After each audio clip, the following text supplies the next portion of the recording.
Bene, buonasera a tutti, benvenuti all'Ateneo Veneto.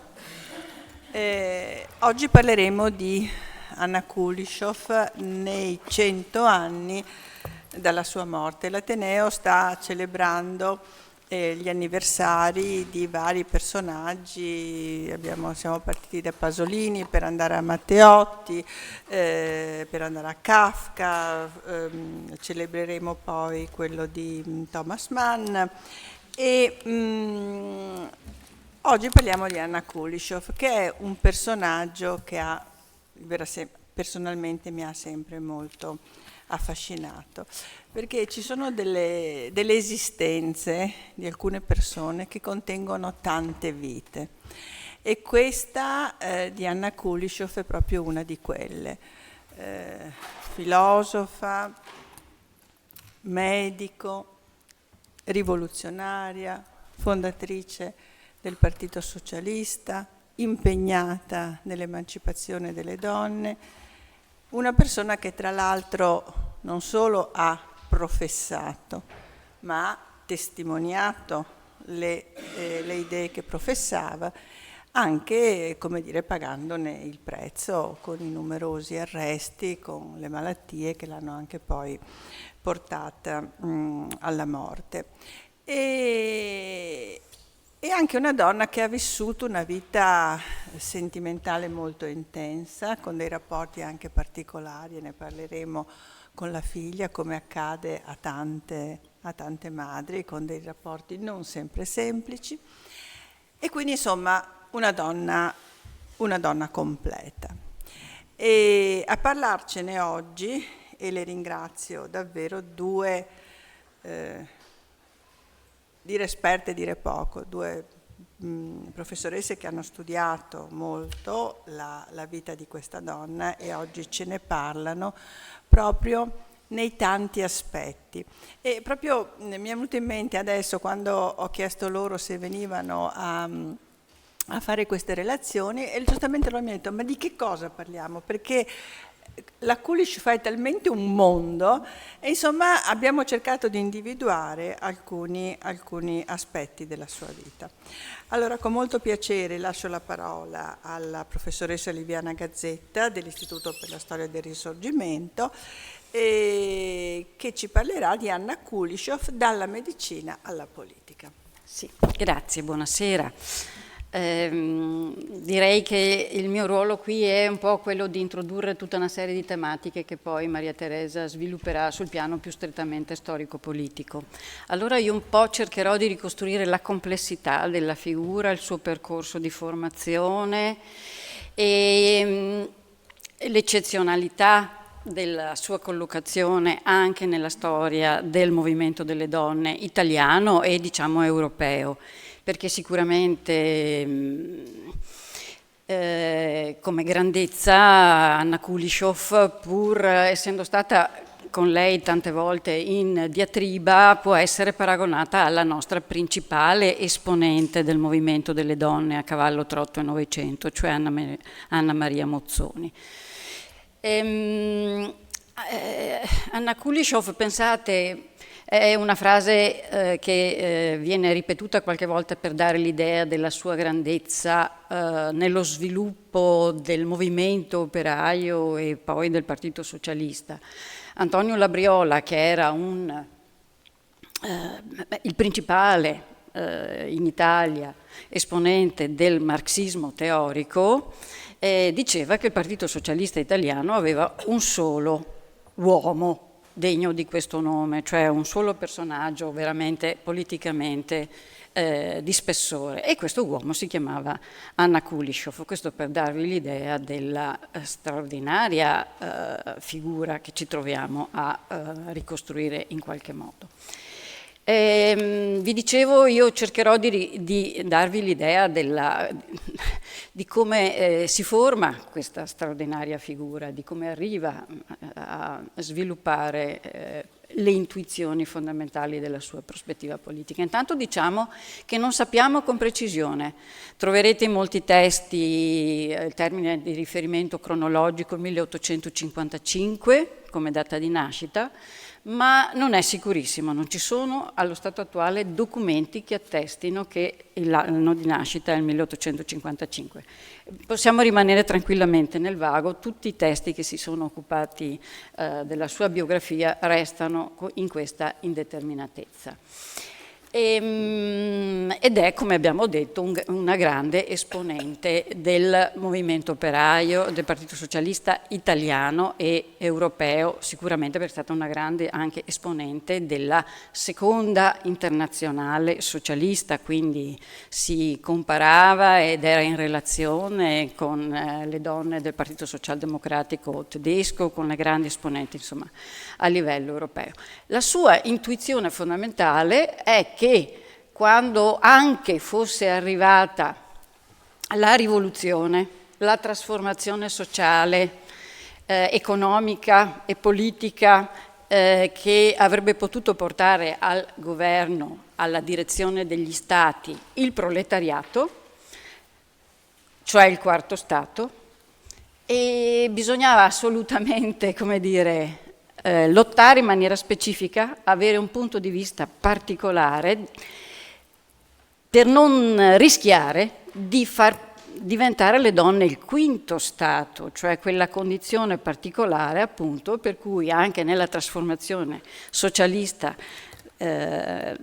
dell'organizzazione, nella struttura socialista dell'organizzazione pubblica, le donne fossero ancora senza diritti e piene di doveri, così come anche in uno Stato non socialista, appunto, le donne si trovavano ad essere. Naturalmente questo interesse, mettere insieme la dimensione di classe con gli interessi per le condizioni femminili non è facile all'interno della tradizione socialista, perché la tradizione socialista sostiene che la rivendicazione dei diritti femminili e il femminismo in generale è, come dire, un portato dell'evoluzione della società borghese. E quindi mettere insieme classe e genere, diciamo noi con una categoria attuale che certo non usava Anna Kulishov, ma che corrisponde a quell'interesse appunto per il quinto Stato appunto di cui parlavamo prima, sicuramente rappresenta, ecco, è stata una sua peculiarità. Intanto dal punto di vista della collocazione, diciamo, della provenienza, impareremo presto che il suo cognome non era Kulishov, noi la conosciamo come Anna Kulishov, ma la sua famiglia è, anche qui trovate varie grafie, è Rosenstein, una famiglia originaria della Crimea, e una famiglia benestante e appartenente alla comunità ebraica, anche se non praticante, quindi membri della comunità ma non religiosamente connotata. In virtù delle disponibilità economiche della sua famiglia, fin da piccola ha avuto un'ottima istruzione, sempre ovviamente fatta a livello di precettori, di istruzione privata in casa.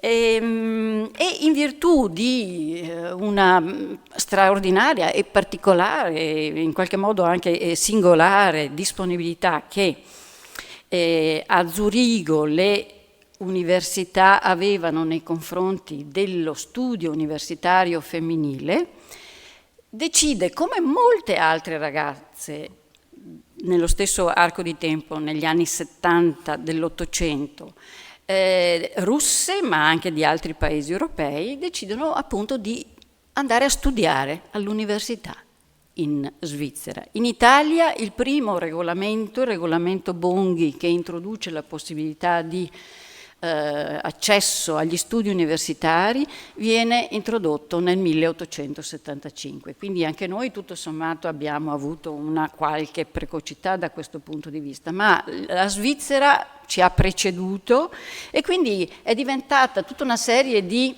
realtà universitarie svizzere vediamo innanzitutto Zurigo, ma anche Lugano, ma anche Berna, sono diventate un punto di riferimento per lo studio universitario delle ragazze che nei singoli paesi non avrebbero trovato possibilità di studiare. Inizialmente lei è interessata in particolare alle discipline di carattere filosofico quando studia a Zurigo, perché è vicina, vedete poi che nel 1873, quindi giovanissima, all'età grosso modo di 18 anni, contrae un primo matrimonio. 3 sono stati gli uomini fondamentali della sua vita.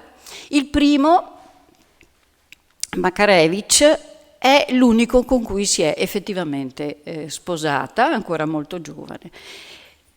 Il Makarevich, anche egli studente, era un appartenente al movimento. Ecco, qui cerchiamo di entrare un pochino nella situazione culturale e politica della gioventù russa che studiava appunto nei paesi dell'Europa centrale.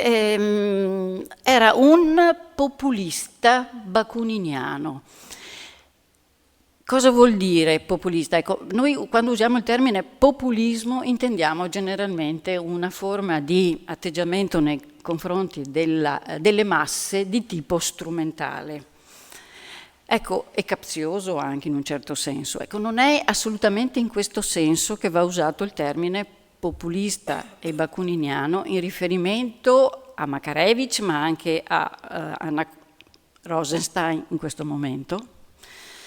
Perché invece il termine populista, quando nasce, fa riferimento a un movimento interessantissimo, credo, da tanti punti di vista interessantissimo, sia dal punto di vista politico che dal punto di vista culturale, di, chiamiamolo così sinteticamente, andata al popolo. Erano i giovani intellettuali, i giovani studenti, i giornalisti, coloro i quali si rendevano conto della arretratezza e della pesantezza delle condizioni economiche e sociali di vita dei contadini russi, che appunto avevano promosso questo movimento per portare istruzione, cultura, civiltà nei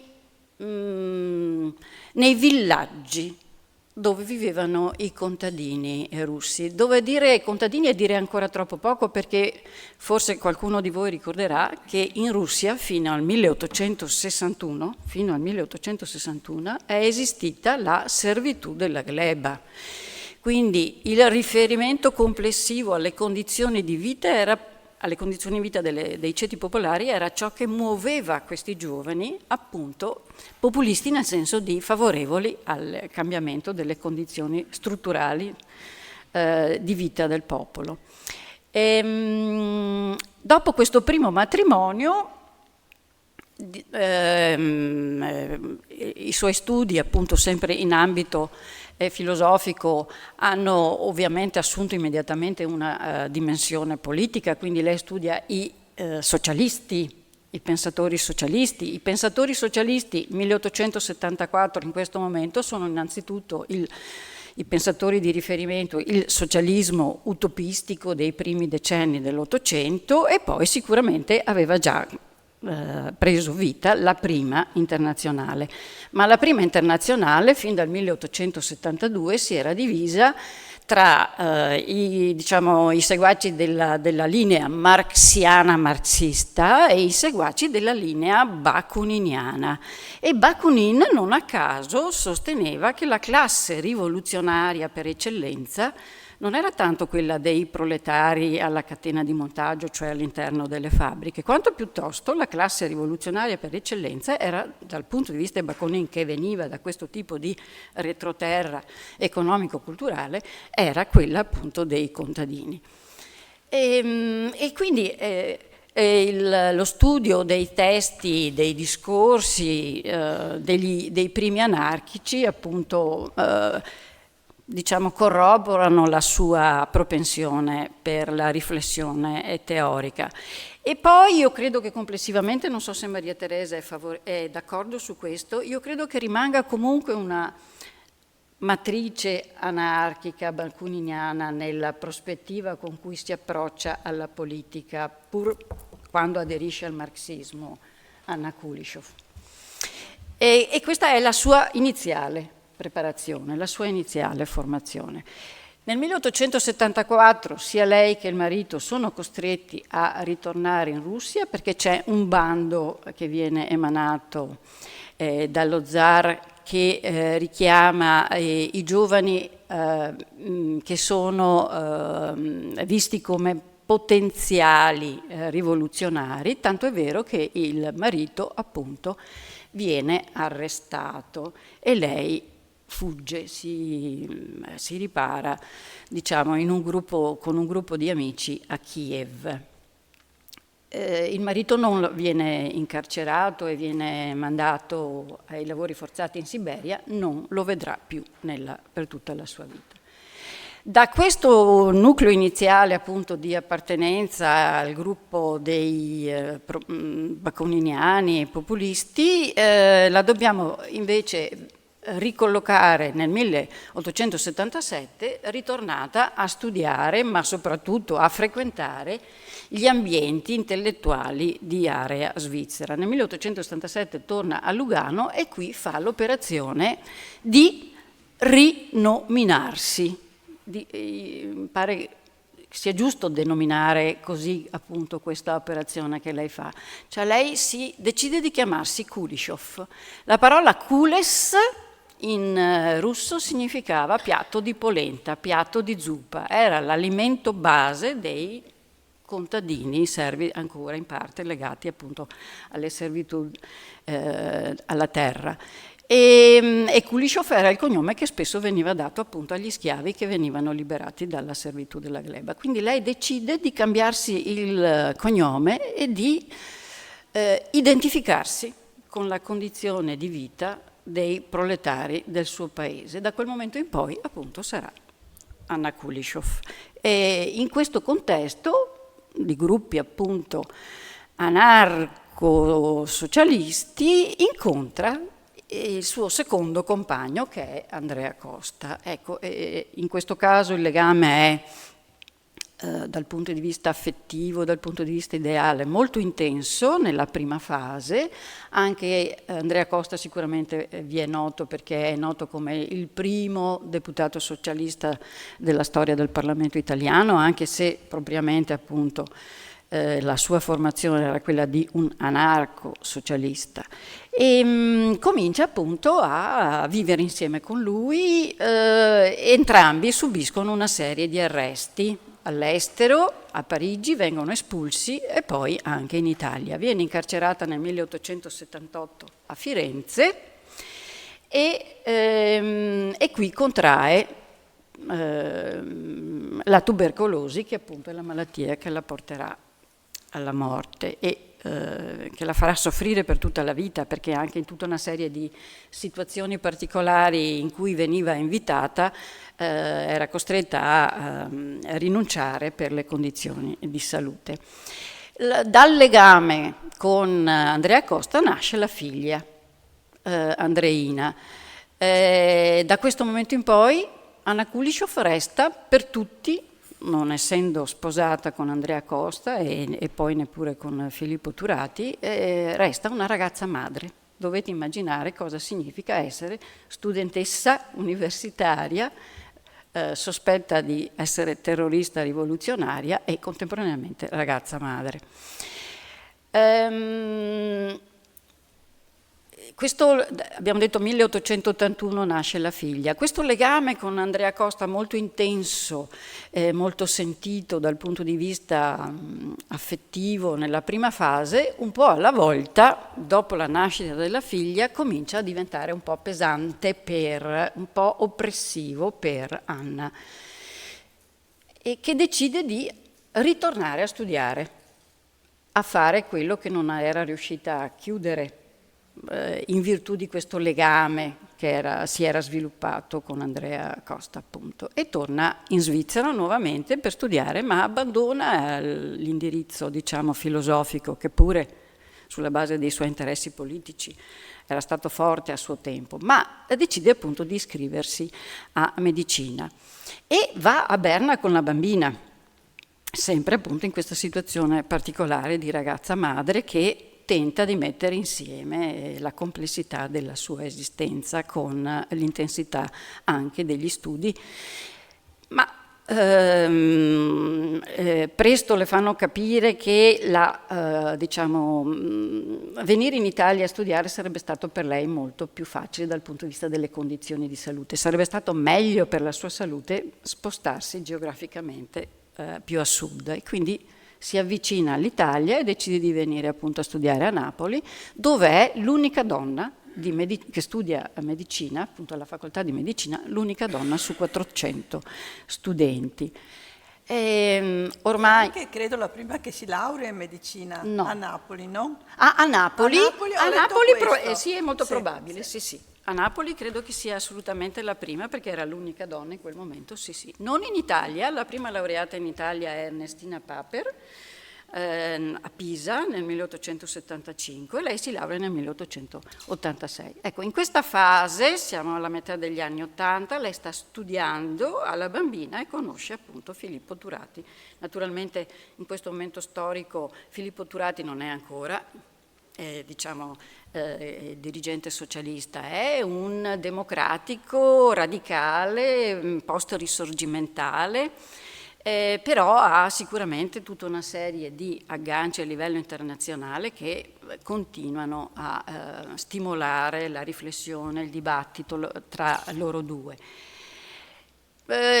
Fa un percorso molto complicato, perché cerca di andare a Pavia per fare la ricerca di tesi di laurea, ma a Pavia proprio la sua condizione oggettiva di madre con figlia a carico non sposata appunto crea tutta una serie di imbarazzi, le viene impedito di laurearsi lì, quindi torna a Napoli e si laurea appunto. Ecco qua, come dicevo prima alla giovane che mi ha intervistata, possiamo dire qui, ecco, uscire un po' dal parametro strettamente lineare della ricostruzione biografica per dire che un po' la possiamo considerare Anna Kulishov nel momento in cui si laurea nel 1886 con una tesi di laurea sulle febbri puerperali delle donne, la possiamo considerare un po' un'anticipatrice della medicina di genere, che in questi ultimi anni in qualche modo sta prendendo piede, cioè l'idea appunto che curare il corpo femminile, curare comunque le donne, non significa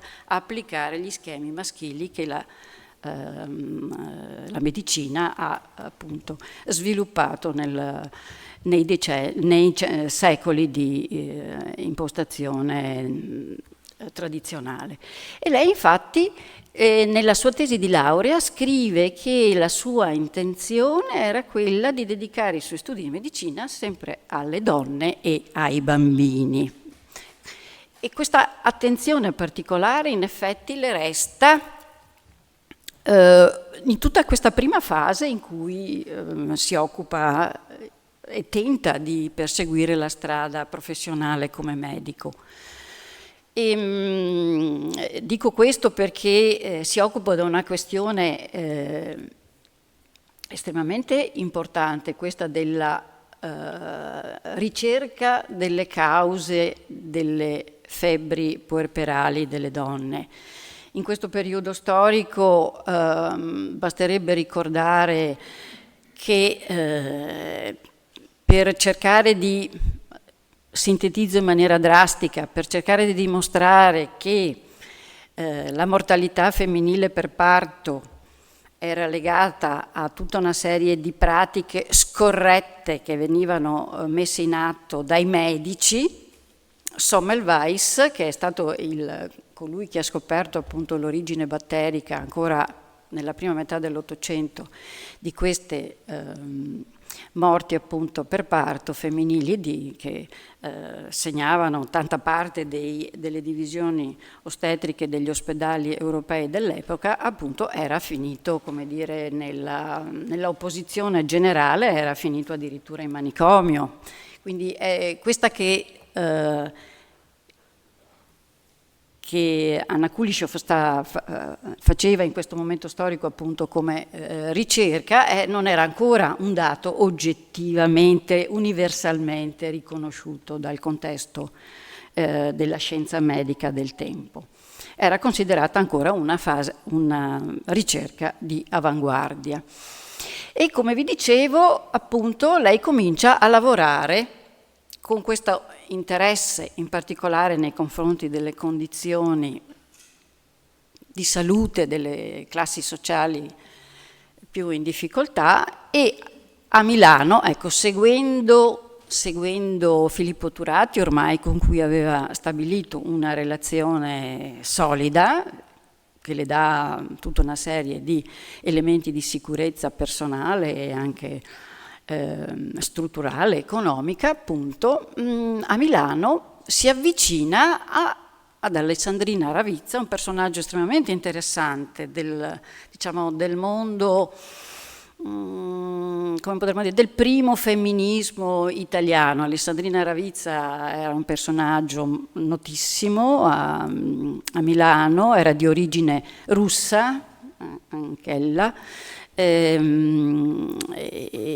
figlia di un padre italiano ma di madre russa, era nata in Russia, era ritornata in Italia e sulla base di tutta una serie di disponibilità economiche di cui poteva godere, aveva aperto una cucina per i malati poveri, dove distribuiva tutti i giorni appunto il pasto gratuitamente per una serie di soggetti che, come vedete, si intuisce che doveva essere un luogo particolarmente frequentato. Vedete anche che vi scrivo amica di Stefania Omboni qui a fianco, perché adesso torneremo, Stefania Omboni la ritroveremo tra le personalità del nostro contesto geografico che Anna Kulishov conosce.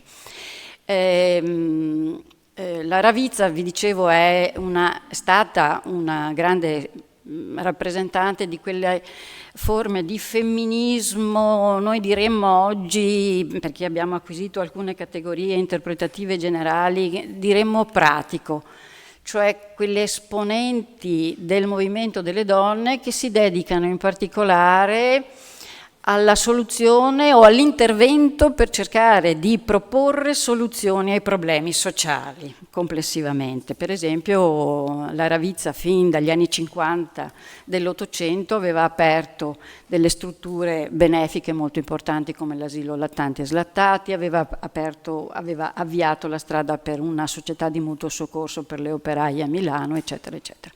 Quindi Anna Kulishov entra in contatto con questo mondo, il mondo del femminismo che lei avrebbe potuto considerare borghese secondo le categorie del marxismo del tempo, ma che è impegnato socialmente. A Milano resta in questo contesto, come abbiamo detto, lavora con Alessandrina Ravizza, ma anche dall'anno dopo comincia a lavorare insieme con Ersilia Maino, che a sua volta era una ostetrica, e aprono insieme, sempre a livello, non esiste ovviamente in questo momento storico nulla di strutturato, sono sempre iniziative sociali basate sulla disponibilità di mezzi, sulla raccolta di mezzi a titolo volontario, e aprono una guardia ostetrica diurna e notturna per donne che ne avevano la necessità, che avevano bisogno di avere questo tipo di lavoro, questo tipo di intervento. Ma come vi dicevo, in questa fase 1887-1888 Anna Kulishov sembra quasi, come dire, ipotizzare, sperare di poter fare la strada della ricerca scientifica. Lei ha fatto una tesi di laurea in qualche maniera, diciamo, di avanguardia, ha proposto dei temi che non erano ancora accettati universalmente e pensa di venire a Padova a poter fare appunto ricerca, e viene appunto all'università per un certo periodo di tempo, qualche mese resta a Torino e poi viene a Padova, dove appunto le ha fatto da mediazione. Vedete che già nel 1882 lei dice di conoscere la signora Omboni, che era appunto una cittadina di Padova, eccola, Omboni propriamente si chiama Ezzero di cognome, ma aveva sposato il professor Giovanni Omboni dell'Università di Padova.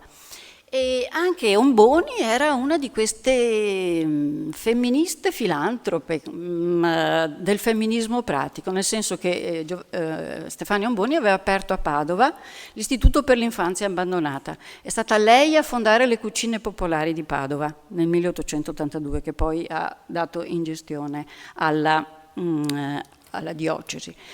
Ed era una personalità sicuramente sensibile alla dimensione religiosa, ma non connotata confessionalmente. Questo è molto interessante. Nel suo testamento ha voluto che la sua lapide riportasse soltanto questo motto: amare, sperare, operare, tanto per darvi l'idea di che tipo di personaggio. Dunque, quando Anna Kulishov viene a Padova per studiare con il professor Achille De Giovanni, che era nell'ambito e della scienza e della politica, è un personaggio, era in quel momento storico un positivista molto noto, ha appunto una relazione particolare con Stefania Omboni. Lavora tantissimo, nelle lettere dice che a Padova ha fatto una vita come dire, sociale ridottissima, perché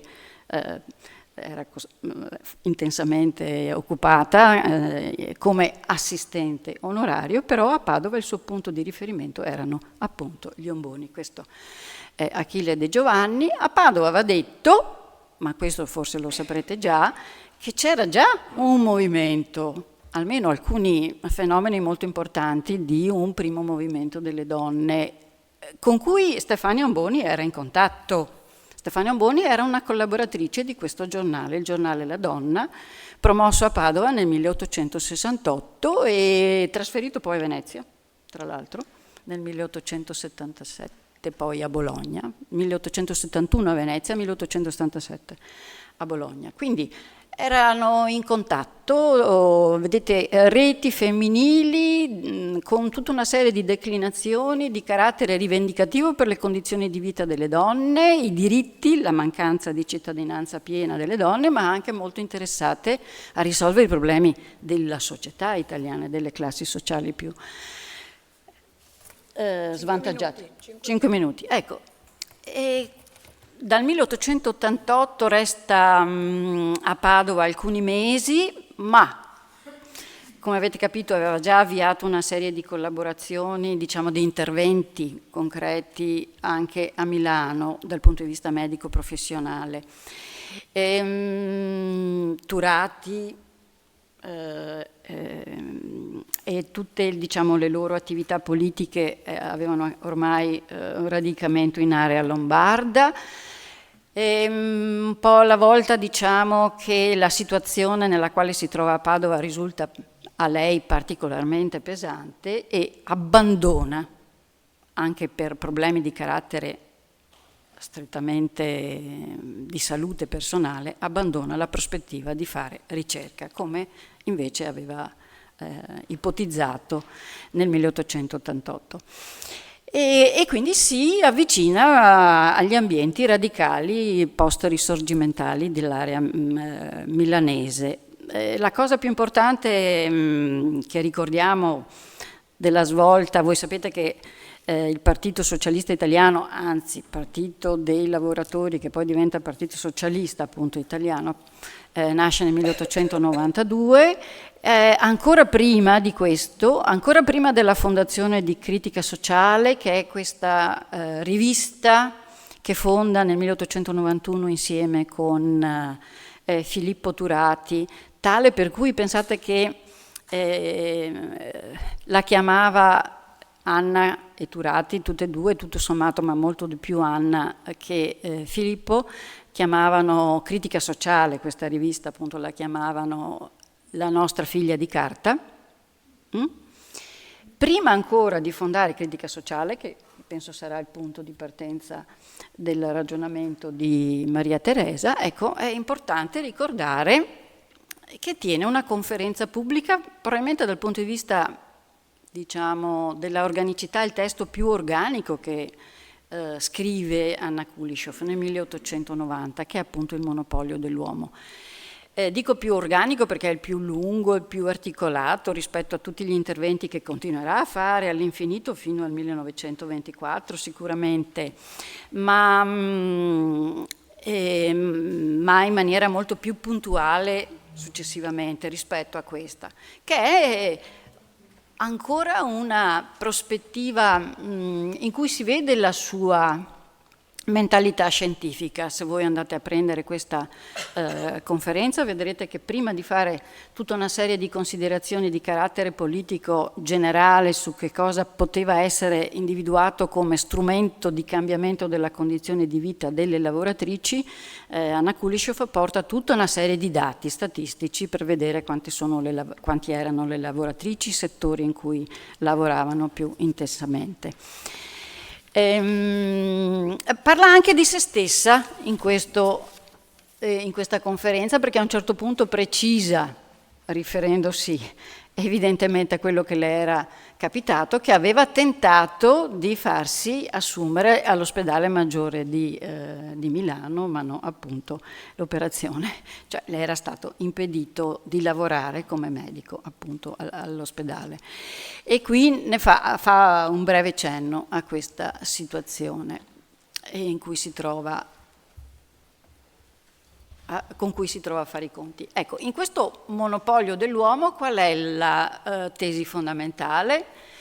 La tesi fondamentale è: non indaghiamo su quali siano le cause le cause della inferiorità, l'origine dell'inferiorità della donna all'interno delle diverse società. Possiamo fare varie ipotesi. In quel momento storico c'erano tutta una serie di studi che su questo avevano avanzato, per esempio quello di Bachofen, che aveva ipotizzato la sostituzione di un matriarcato originario da parte di un successivo appunto patriarcato, eccetera. Lei dice: possiamo fare tante ipotesi su questa origine, sta di fatto che ormai è solo una questione di dominio, non ci sono elementi che possono spiegare, diceva nel 1890, questa condizione di subordinazione, questa quasi schiavitù, è una forma di privilegio che vuole perpetuarsi, privilegio maschile che vuole perpetuarsi. Ed è naturalmente convinta, ormai diciamo approdata dall'anarchismo iniziale al marxismo, è ormai convinta che la vera forma di liberazione, di emancipazione della donna può essere soltanto attraverso il lavoro retribuito. Naturalmente dice equamente retribuito, nel senso che Anna Kuleshov è sempre stata convinta che la retribuzione dovesse essere paritaria, anche se poi non mancheranno contraddizioni su questo piano. La cosa fondamentale è insomma l'indipendenza economica, perché l'indipendenza economica è una classica tesi marxista, secondo internazionalista, ma anche forse terzi internazionalista, era appunto quella per cui soltanto attraverso questa indipendenza economica appunto sarebbe stato possibile affermare la dignità femminile, e soltanto allora dunque le donne avranno la forza morale per essere effettivamente appunto autonome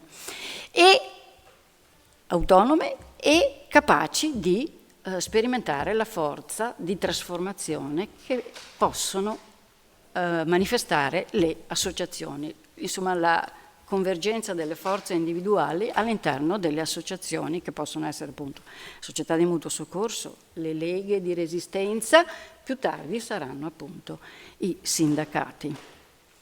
Mi fermo qui. Grazie.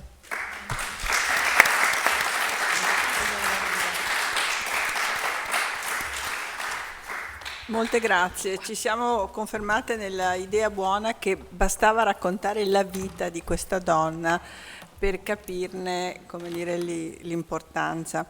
E a proposito di condizione della donna rispetto all'uomo, io per prepararmi a questo evento ho letto alcune lettere che scriveva Andrea Costa quando era in carcere e lei era fuori, che insomma non era molto contento del fatto che lei partecipasse agli eventi e facesse. Quindi stiamo parlando di un anarchico, di un uomo dalle idee assolutamente aperte, che però nei confronti della sua donna riproponeva lo schema noto.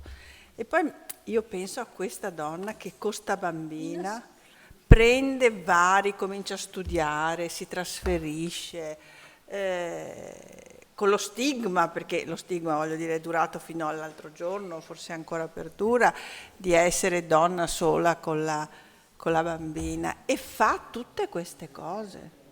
Intanto, dal punto di vista generale, aveva delle disponibilità economiche di famiglia. Ecco, per un certo periodo di tempo ha potuto godere di questo appoggio.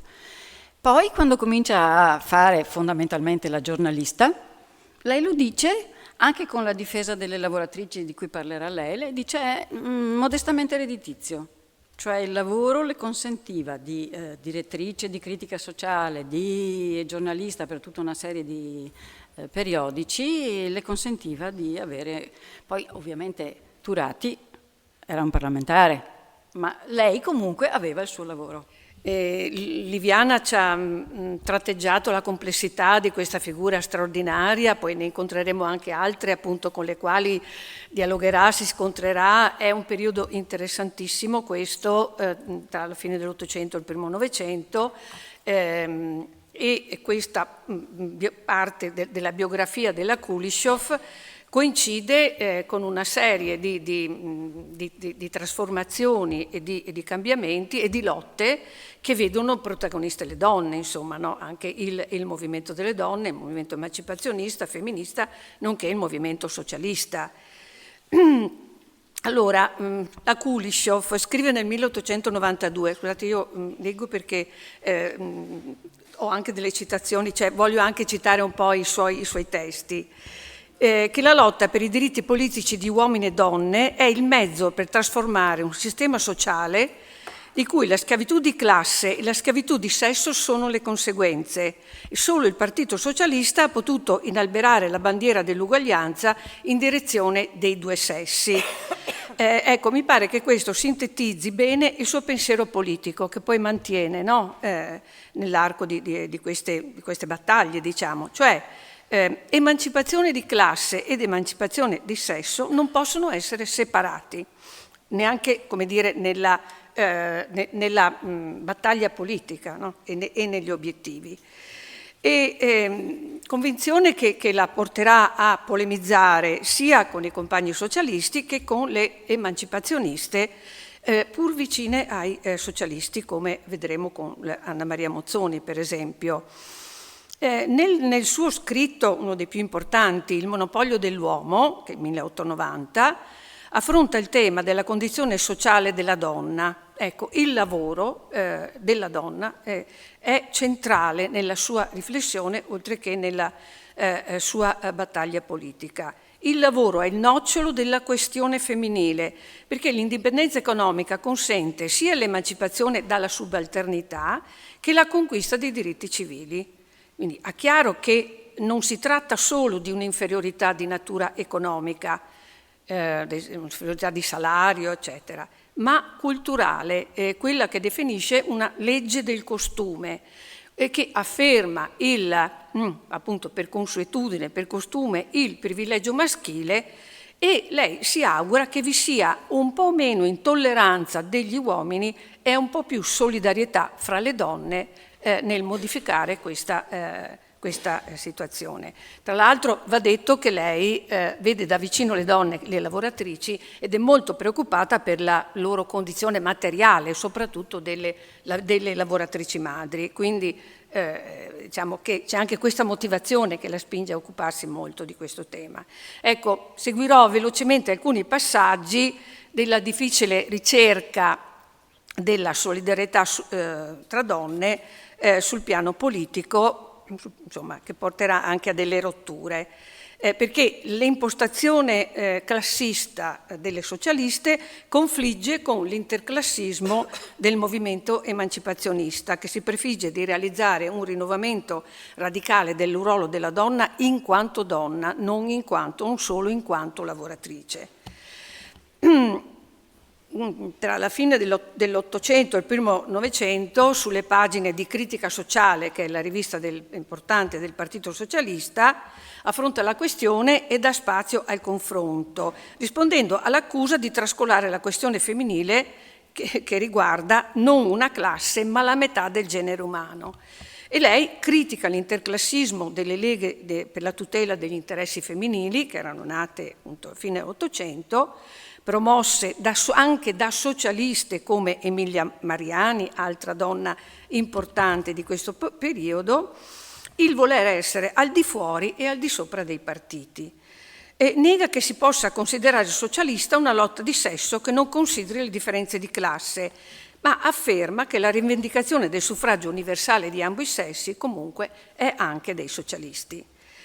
Nel 1897, polemizzando anche con il suo partito, la Kuleshov prende l'iniziativa, polemizzando con l'inerzia del suo partito su questo tema, estende una proposta di regolamentazione del lavoro femminile extradomestico. Qui quando si parla di lavoro delle donne si parla di lavoro extradomestico, di lavoro in fabbrica, mentre sappiamo che molta parte del lavoro le donne svolgevano a domicilio. Qui parliamo di lavoratrici di fabbrica, lavoro extradomestico a nome del gruppo femminile socialista milanese.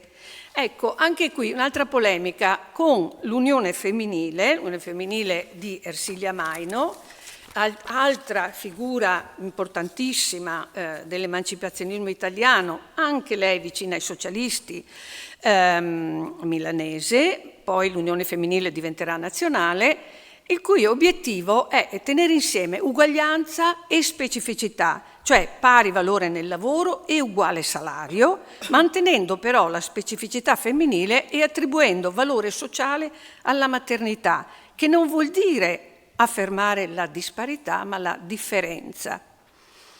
Anche la Mozzoni critica la proposta Kuleshov, perché per lei prioritaria è la libertà di scelta della donna non condizionata da leggi sotto forma di protezione.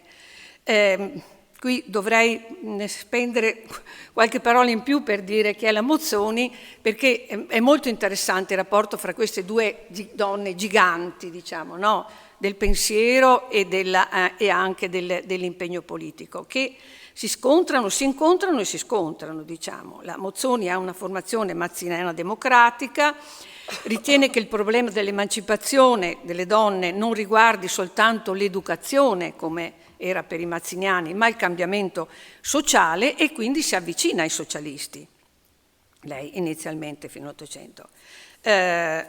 Vabbè, qui salto perché non sto a raccontare quali sono stati poi i suoi passaggi vicino ai socialisti. Comunque, conturati, e Anna Kuleshov fonda la Lega Socialista Milanese, la Mozzoni. La sua attenzione è rivolta alla condizione delle lavoratrici, ma è contraria alla legge di tutela, ed è su questo che poi ci sarà questa polemica tra la Mozzoni e la Kuleshov, che sarà approvata, come vedremo, nel 1902, perché equipara sostanzialmente, secondo lei, le donne ai fanciulli, quindi ai minori, rendendole come i minori oggetti di tutela, non soggetti dei diritti. Ecco, per lei la donna è soggetto della sua battaglia per le rivendicazioni e della sua battaglia per i diritti. Quindi è contraria alla legge stessa di tutela, che sanziona l'inferiorità e non è diversa dalla carità, secondo lei. Non chiedete protezione, esigete giustizia, dice rivolgendosi alle lavoratrici, preoccupata tra l'altro per la loro espulsione dal mercato del lavoro. Qui salto, scusate perché cerco di correre, e per arrivare a tratteggiare brevemente l'iter della legge sul lavoro delle donne. C'era una precedente legge che riguardava solo i fanciulli, diciamo. La legge sul lavoro delle donne e i fanciulli, di cui si discute, come vi ho detto, e che sarà approvata nel 1902. le donne socialiste prendono l'iniziativa e proprio Anna Kuleshov scrive un progetto di legge nel 1890 e tiene queste conferenze sul monopolio dell'uomo. Perché? Perché sostanzialmente anche nelle organizzazioni sindacali e tra i socialisti gli uomini, come dire, temono la concorrenza femminile nel mercato del lavoro. Vedono, come dire, il lavoro delle donne più come secondario e aggiuntivo. Dobbiamo pensare anche alla mentalità dell'epoca, per cui il lavoro in fabbrica, il lavoro extradomestico, soprattutto il lavoro in fabbrica, che cosa rappresenta un ruolo, un'identità femminile considerata diversa, perché è fondata sulla separazione tra sfera produttiva e sfera riproduttiva, che è avvertita come dissolvimento della famiglia, quindi ovviamente osteggiata dai conservatori, come sovvertitrice dell'ordine sociale patriarcale. La fabbrica, togliendo la donna dalla casa e il buon costume custodito tra le pareti domestiche, la espone a pericoli di immoralità, alla promiscuità nel rapporto con gli uomini, eccetera. Idea di difesa della famiglia che è propria anche dei lavoratori. Quindi ci sono tanti pregiudizi da andare a scardinare tra i compagni stessi, diciamo. Lei smonta ovviamente queste convenzioni e questi pregiudizi, affermando che solo col lavoro la donna può essere indipendente e conquistare la sua libertà, dignità e rispetto dell'altro sesso. Per questo parla di monopolio dell'uomo nel lavoro, nelle arti, nell'istruzione, nelle professioni nelle quali gli uomini mettono ostacoli alle donne per mantenere questo monopolio.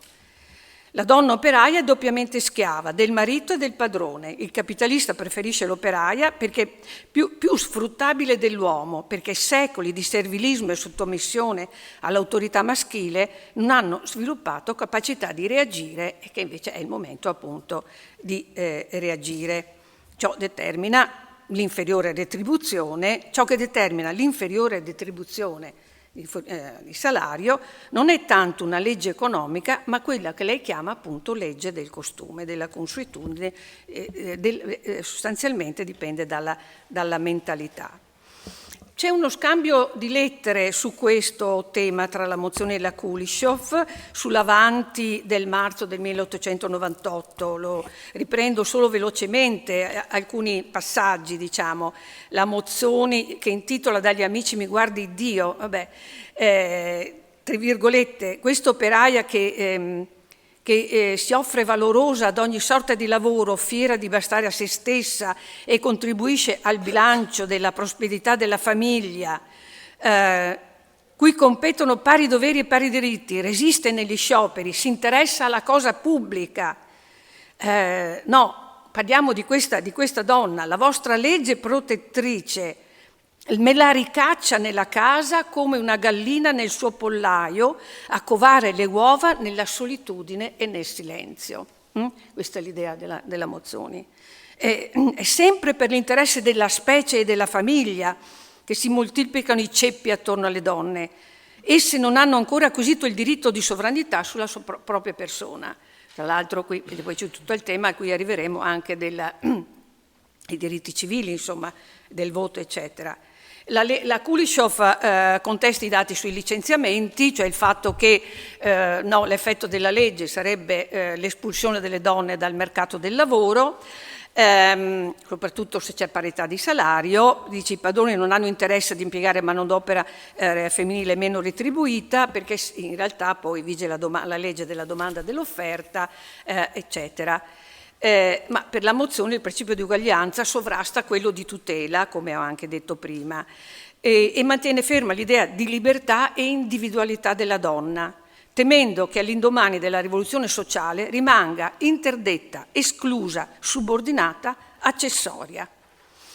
Anche Kuleshov matura una visione emancipatrice della donna, cioè matura, ce l'ha già, diciamo, ma comunque vede le lavoratrici inserite all'interno del proletariato.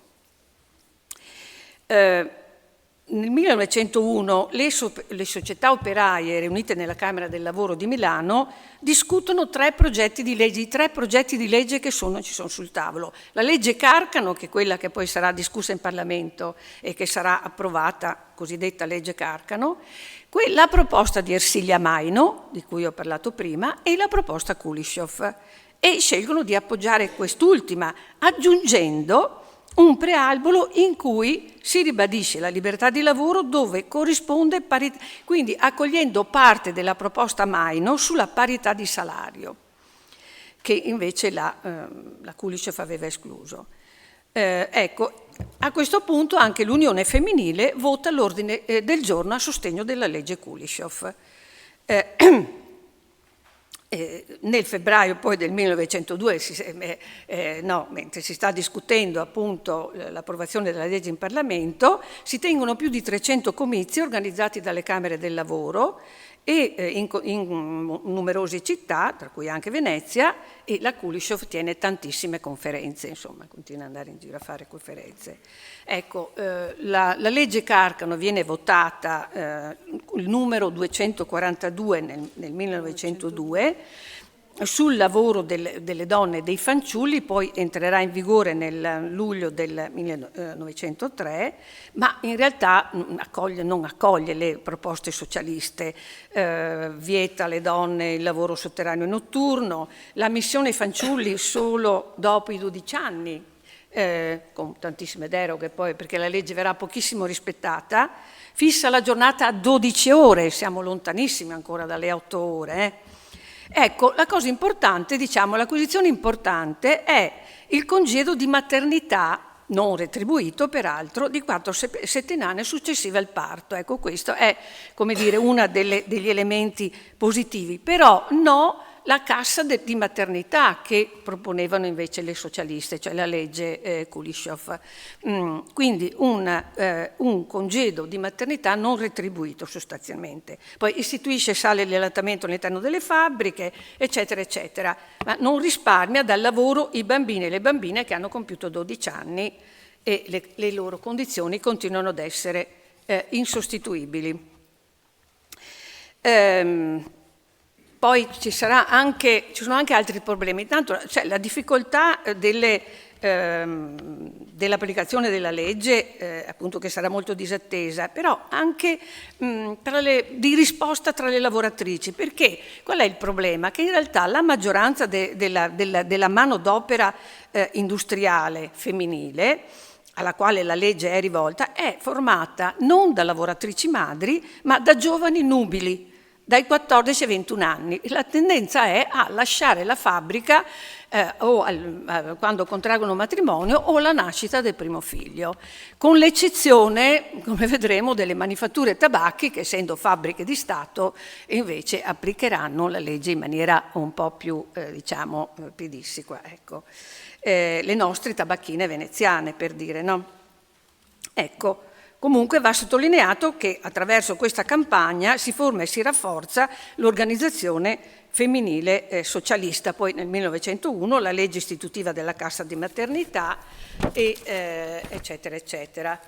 Ecco, questo volevo dire, che le donne non hanno ancora il diritto di voto in questo periodo. Nonostante ciò, grazie a questa legge sul lavoro delle donne, sono donne che entrano nel Consiglio nazionale delle casse di maternità e poi 1902 2 donne nel Consiglio nazionale del lavoro, una è Argentina Altobelli e l'altra Carlotta Clerici. Quindi non hanno ancora il voto, però cominciano ad avere, grazie al tema del lavoro e delle lavoratrici di questa legge, accesso a questi ruoli nazionali importanti. Ecco, qui volevo farvi scorrere alcune foto velocemente perché non corrispondono esattamente a quello che sto dicendo. Per darvi l'idea di cos'erano in questo periodo le fabbriche femminili. Queste sono le tabacchine veneziane. Le tabacchine veneziane poi molto combattive,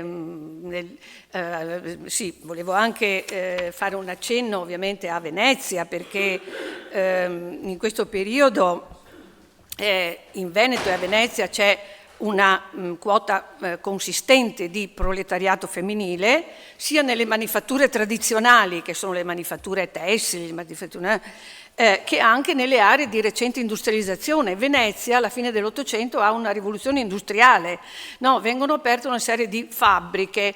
Pensate, partiamo dall'Arsenale, dove ci sono le donne, che peraltro c'era già questa tradizione, le donne che cuciono le vele e che fanno le corde, poi la Giudecca c'è la Jungers, la Erion, il Mulino Stucchi, il cotonificio a Santa Marta, la manifattura tabacchi a Piazzale Roma, a San Giobbe la fabbrica di fiammiferi, Baschiera, e a Murano la società Conterie e tantissime altre piccole fabbriche, diciamo. Poi non parliamo del lavoro a domicilio, che era molto, molto esteso anche quello. Quindi, e qui nasce anche un movimento delle lavoratrici. Poi le veneziane sono particolarmente combattive, già a fine dell'Ottocento cominciano a fare scioperi, e primo Novecento, quando fondano le leghe di donne, le impiraresse nel 1904, le tabacchine anche nel 1904, le cotoniere, che aderiscono alla Camera del Lavoro, quindi si avvicinano anche ai socialisti. Ecco, queste per esempio sono lavoratrici in sciopero a Venezia, assembrano, no, i luoghi come Campo Santa Margherita, la Camera del Lavoro. Qui non siamo a Venezia, queste sono le piscinine milanesi, però c'erano anche tante bambine veneziane che facevano questo. Pensate a tutto quelli che erano i laboratori di sartoria, di infilatura delle perle, eccetera, eccetera, dove venivano impiegate molte bambine. L'Unione Femminile si occupa molto della fondatura fraterna, società di mutuo soccorso fra le piscinine, sono scioperi anche delle piscinine. Questo è appunto nel 1902 la mobilitazione a sostegno della legge Kuleshov, e poi diventerà la Mozzoni, contraria alla legge: non chiedete protezione, esigete giustizia, dice alle sorelle del lavoro. Ecco, queste sono le mondine, perché un altro grande movimento era quello delle campagne in tutta la parte, diciamo, bassa del Veneto.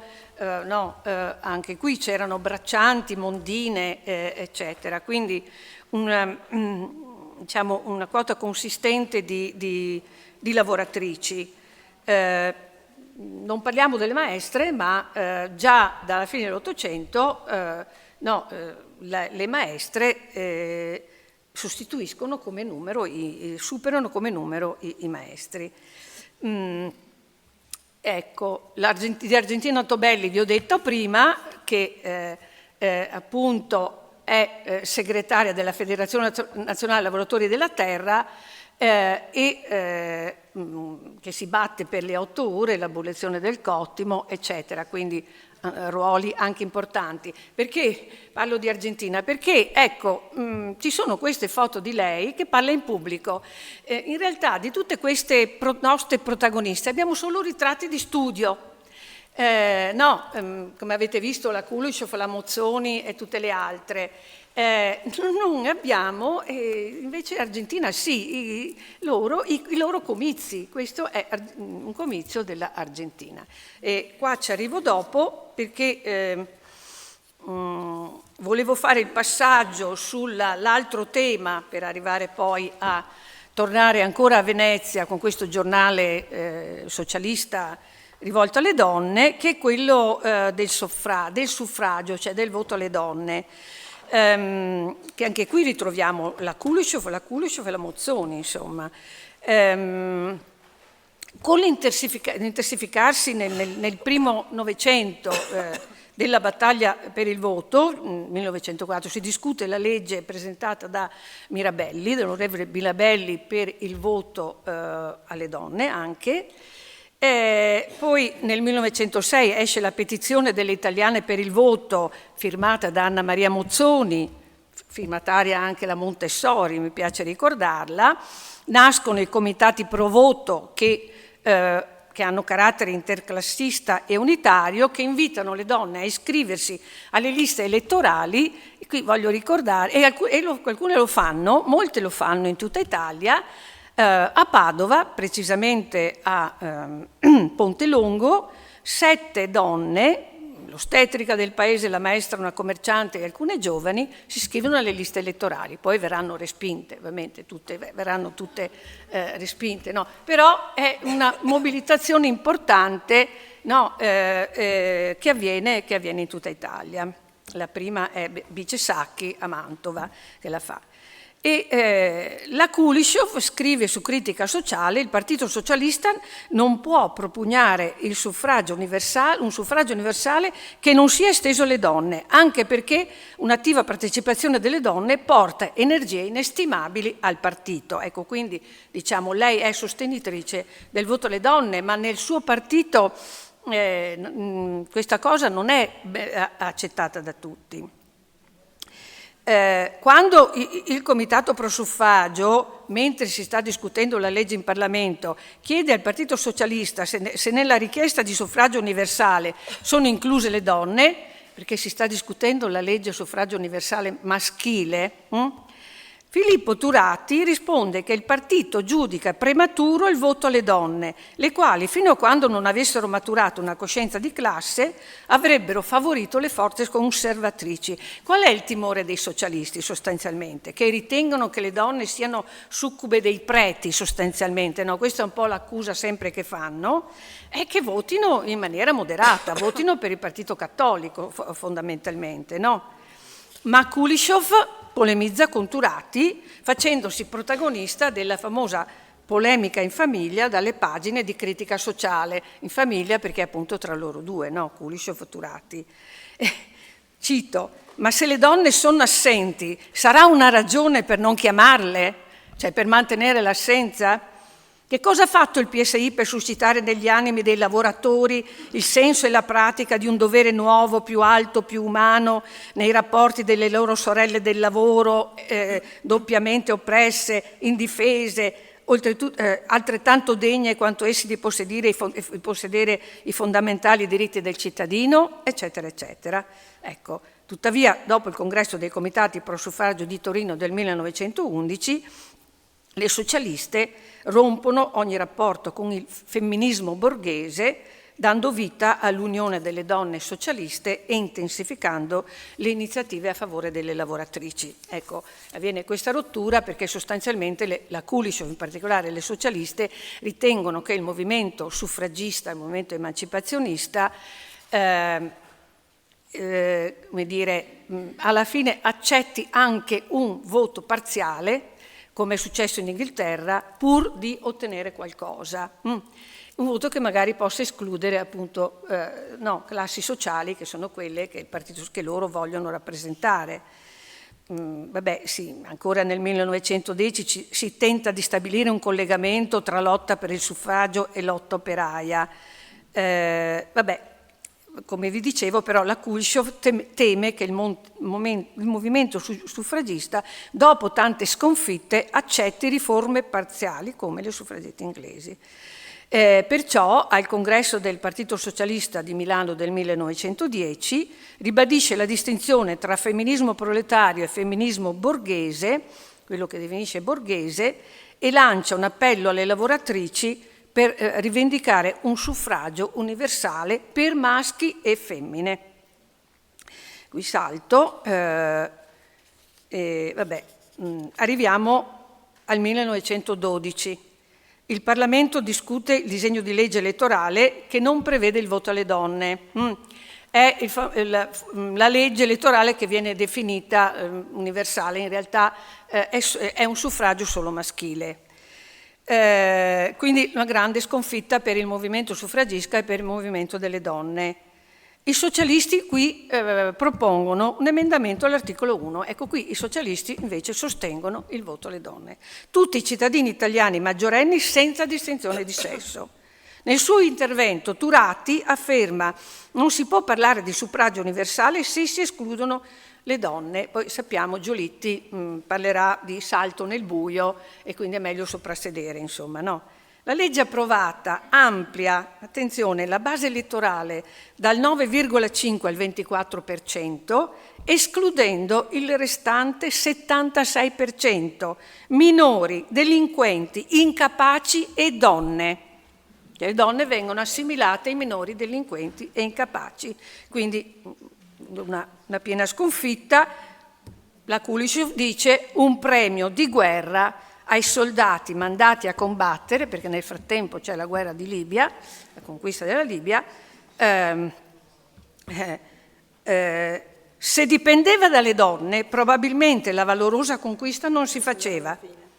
Ironizza Anna Kulishov, ho l'ultimo pezzo, alludendo a una naturale avversione femminile alla guerra, che è uno dei punti di forza della propaganda antibellica del Partito Socialista. Qui arrivo velocemente al tema della guerra, ritornando a Venezia, perché questo insomma mi sembra importante ricordarlo.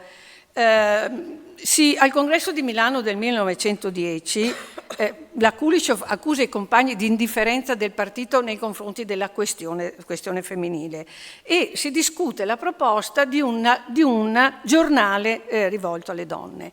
E questo giornale viene aperto a Venezia, si chiama Su Compagni, come supplemento del giornale socialista Il Secolo Nuovo. Eccolo lì, ci siamo autorizzate a raccogliere il vecchio titolo che era del giornale che aveva aperto Angelica Balabanov in Svizzera. La Balabanov, anche lei russa, ebrea, che ha studiato in Svizzera, che frequentava molto Venezia perché era amica di Musatti, appunto il maggiore esponente del socialismo veneziano. E riprendono il vecchio titolo, che è tutto un programma su Compagna, la lotta per la nostra emancipazione, per il socialismo. Ecco, questo giornale del 1911 ha poi un intero numero, dunque si occupa di lavoratrici sostanzialmente, è rivolto alle lavoratrici, non viene affrontato il tema del voto, non vengono affrontati questi temi, ma c'è un intero numero del 1911 dedicato alla guerra, cioè alla guerra di Libia, affermando un pacifismo radicale delle socialiste contro la conquista coloniale e contro la guerra. Poi questo numero, questo giornale, diciamo, adesso non mi soffermo perché è molto interessante anche chi ci scrive, molte maestre ci scrivono. Cosa succede? Che nel 1912 confluisce nel giornale, anche questo è un giornale nazionale, nel giornale La difesa delle lavoratrici, giornale delle donne socialiste, fondato da Anna Kulishov dopo la rottura col movimento suffragista. E questa è la difesa delle lavoratrici, che si rivolge appunto alle lavoratrici, dando ampio spazio al lavoro. Ci sono anche tanti articoli, ci scrivono anche delle veneziane, ci sono anche lettere delle lavoratrici che scrivono e raccontano le loro condizioni. È una fonte molto interessante, diciamo, no? Ci sono anche le nostre, Rita Maierotti, trevigiana, e Lina Merlin, ci scrive la Lina Merlin, di cui non abbiamo parlato, ma voi sapete chi è. Anche qui centrale il tema del lavoro, rivolto alle donne. Però, mano a mano che si avvicina la guerra, qui parliamo di prima guerra mondiale, e quindi andiamo verso il 14, ci sono tanto scioperi, le tabacchine a livello nazionale nel 1914, comprese le veneziane, scioperano non solo per migliorare le loro condizioni di lavoro, ma contro lo Stato padrone che finanzia la guerra invece di aumentare i salari. Quindi è uno sciopero contro la guerra. Le donne sappiamo, no? Sono contro. Ecco, la difesa delle lavoratrici che nel 1915 pubblica il manifesto del Movimento Pacifista Internazionale delle Socialiste, che si erano incontrate a Berna, e lo slogan è Guerra alla guerra. Eccolo lì, Guerra alla guerra, che poi sarà ripreso dalle partigiane. Noi facciamo la guerra alla guerra. Eccolo qua, e poi ci sono le vignette di Scalarini contro la guerra, e qui eccolo qua, l'appello alle donne, e qui c'è l'appello, no? Donne lavoratrici, madri proletarie, compagne tutte, accorrete ai comizi, risvegliate le vostre sorelle ancora inconsce, è partita da questo foglio e parta da questo foglio il saluto alle madri serbe che urlano il loro dolore. Non vogliamo la guerra a nessun costo, non daremo un soldo né un soldato. Ecco, io lascio stare, chiudo sulla... No, perché in realtà, però, questo ho detto, che cioè, inizialmente c'è anche una... come dire, la Kuleshov stessa, oltre alla Sarfatti, che poi diventerà interventista, seguirà Mussolini come sappiamo, no? Ma anche altre, compresa la Lina Merlin, come dire, si fa una distinzione tra guerra di conquista e guerra di difesa o facendo riferimento al risorgimento, di liberazione. Infatti poi la Kuleshov comunque diventerà pacifista più tardi, per cui insomma diciamo a un certo punto il giornale cambierà direzione, cominceranno a scriverci molte anche delle nostre e vabbè insomma e chiudo qui. Grazie.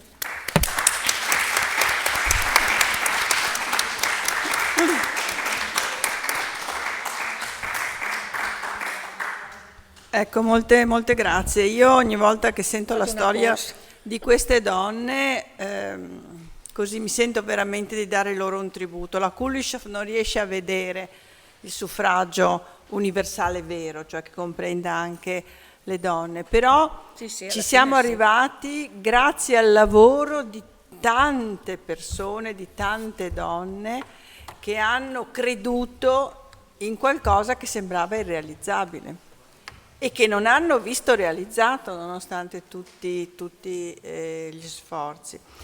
E per quanto riguarda il lavoro ha visto qualche risultato in più con la legge Carcano, però i temi che si poneva nella rivista sono temi attualissimi. Ancora la parità salariale non c'è, ancora il trattamento delle lavoratrici è sempre deteriore rispetto a quello dei lavoratori e quindi insomma da un lato, come dire, c'è una certa tristezza perché sono passati 100 anni dalla morte della Kuleshov e siamo ancora con gli stessi argomenti, dall'altro, come dire, dobbiamo essere spronati e spronate ad andare avanti in questa che è ancora una lotta.